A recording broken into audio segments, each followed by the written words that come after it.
Chhattisgarh assembly ఎన్నికల తొలి విడత పోలింగ్ ప్రారంభమైంది. నక్సల్స్ ప్రభావిత బస్తర్ జిల్లాలో పలు ప్రాంతాలు సహా మొత్తం 20 నియోజకవర్గాలకు ఓటింగ్ జరుగుతోంది. ఓటింగ్ ప్రక్రియను 2 టైం స్లాట్స్ గా విభజించారు. మొదటి స్లాట్ కాసేపటి క్రితమే ప్రారంభమైంది. సాయంత్రం 5 గంటల వరకు ఓటింగ్ జరగనుంది. రెండో స్లాట్ లో ఉదయం 7 గంటలకే మొదలైన ఓటింగ్ మధ్యాహ్నం 3 గంటలకు ముగియనుంది. నక్సల్స్ ప్రభావిత ప్రాంతం కావడంతో పకడ్బందీ భద్రతా చర్యలు ఎన్నికల సంఘం ఏర్పాటు చేసింది. తొలి దశ ఎన్నికల్లో బస్తర్, రాజ్నందగావ్ జిల్లాల నుంచి 223 మంది అభ్యర్థులు బరిలో ఉన్నారు.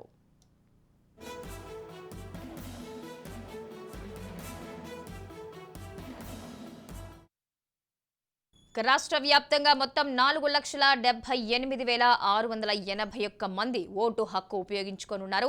మొదటి దశ పోలింగ్ లో పలువురు ముఖ్య నేతలు తమ అదృష్టాన్ని పరీక్షించుకోబోతున్నారు. అధికార Congress party Chhattisgarh chief MP Deepak buys, మంత్రులు కవాసి లఖ్మా, మోహన్ మార్కం, మహమ్మద్ అక్బర్, చవీంద్ర కర్మతో పాటు పలువురు ముఖ్య నేతలు ఉన్నారు. బీజేపీకి చెందిన వారిలో మాజీ ముఖ్యమంత్రి రమణ్ సింగ్, మాజీ మంత్రులు లతా హుస్సేండి, విక్రమ్ హుస్సేండి, కేదార్ కశ్యప్, మహేష్ గగ్డా, మాజీ ఐఏఎస్ అధికారి నీలకంఠ్ టేకం ముఖ్యమైన అభ్యర్థుల జాబితాలో ఉన్నారు.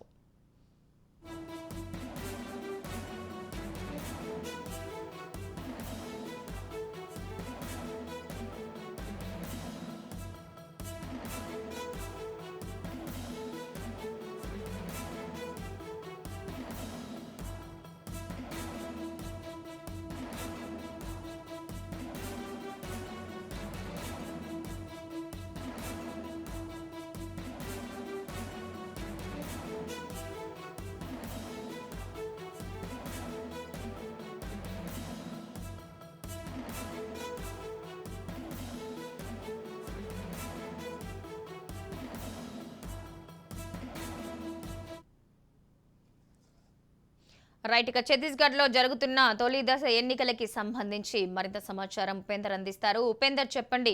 అత్యంత క్లిష్టమైన ప్రదేశంగా చెప్పబడే నక్సల్స్ ప్రభావిత ప్రాంతాల్లో మరి ఉదయం నుంచే పోలింగ్ ప్రారంభమవుతున్నట్టుగా తెలుస్తోంది. పోలింగ్ సరళి ఏ విధంగా ఉంది?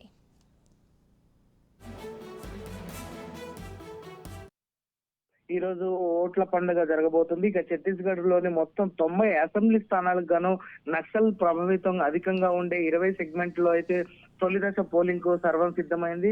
మొత్తం 5,304 పోలింగ్ స్టేషన్ లో మొత్తం 40 లక్షల మంది ఓట్లయితే ఈ రోజు వేసుకుని ఉన్నారు. మొత్తంగా నక్సల్ ప్రభావిత ప్రాంతాలు, మారుమూల ఏజెన్సీ గ్రామాలు ఈ మధ్యాహ్నం సమయానికి ఎన్నికల సిబ్బంది అందరూ చేరుకుంటున్నారు. ఇక రవాణా సౌకర్యాలు అంతగా లేని పల్లెలకైతే ఎన్నికల సిబ్బంది హెలికాప్టర్ లో తరలిస్తున్న పరిస్థితి కనిపిస్తుంది.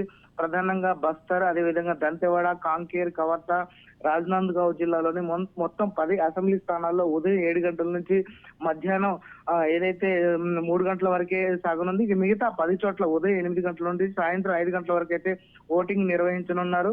మొత్తంగా చూసుకుంటే దాదాపుగా ఈ 20 అసెంబ్లీ స్థానాల్లో దాదాపుగా 223 మంది అభ్యర్థులు అయితే బరిలో ఉన్నారు. వీరంతా 25 మంది మహిళలు కూడా ఉన్నారు. ఈ తొలి దశ ఎన్నికల్లో దాదాపుగా 25,429 మంది సిబ్బంది అయితే విధుల్లో పాల్గొంటున్నారని చెప్పేసి ఇప్పటికే ఎలక్టోరల్ చెప్తున్న పరిస్థితి కనిపిస్తుంది. ఈ మొత్తంగా చూసుకుంటే ఈ 12 నియోజకవర్గాల్లో జరుగుతున్న బస్తర్ లో జరుగుతున్న 12 నియోజకవర్గాల్లో దాదాపుగా అన్ని జాగ్రత్తలు చర్యలు తీసుకున్నారు. దాదాపు 60,000 మంది సిబ్బందిని అయితే రంగంలోకి దింపారు. వీరిలో 40,000 మంది కేంద్ర సాయుధ బలగాలు కూడా ఉన్న పరిస్థితి కనిపిస్తుంది. తొలి దశ బరిలో ఉన్న అభ్యర్థుల్లో బీజేపీ నుంచి మాజీ ముఖ్యమంత్రి డాక్టర్ రమణ్ సింగ్ తో పాటు ఆ మంత్రివర్గంలో పనిచేసిన 5 మంత్రులు తమ అదృష్టాన్ని పరిశీలించుకోనున్నారు. అదేవిధంగా కాంగ్రెస్ పార్టీ నుంచి ప్రస్తుతం కేబినెట్ లో ఉన్నటువంటి 3 మంత్రులు, ఒకరు ఎంపీ కాంగ్రెస్ ఏదైతే అధ్యక్షుడు ఉన్నారో దీపక్ బైజల్ కూడా మరిలో ఉన్నారు. ఇక తొలి దశలోని 20 స్థానాల్లో ముఖ్యంగా చిత్రకోట, రాజ్నందగావ్, కవర్తా, కొండగావ్, కోట, కేష్పాల్, అదేవిధంగా నారాయణపూర్, ఇదే విధంగా బీజాపూర్, అంతర్గఢ్, అటు దంతెవాడ నియోజకవర్గాలపై అయితే ప్రస్తుతం అందరి దృష్టి అయితే నెలకొనుంది. రాజ్నందగావ్ అసెంబ్లీ నియోజకవర్గంలో పోటీ మాజీ సీఎం రమణ్ సింగ్, అదేవిధంగా కాంగ్రెస్ పార్టీ సీనియర్ నేత గిరీష్ దేవాంగుల మధ్య అయితే నెలకొంది. ఇక రాజ్నందగావ్ అసెంబ్లీ సీటు రమణ్ సింగ్ కు బలమైన కోటగా కూడా మనం చెప్పవచ్చు.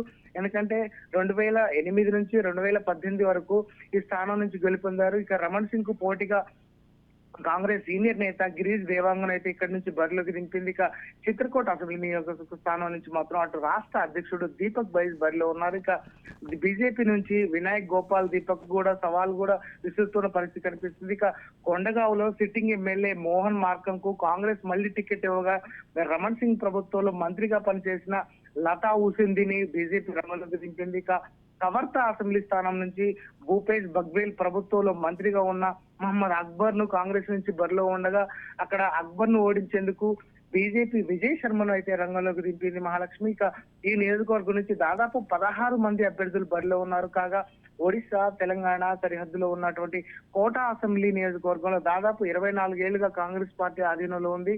కోటా నుంచి వరుసగా 5 సార్లు ఎమ్మెల్యేగా మంత్రిగా పనిచేసిన కవాసి లక్మాను కాంగ్రెస్ పోటీలోకి అయితే దింపింది.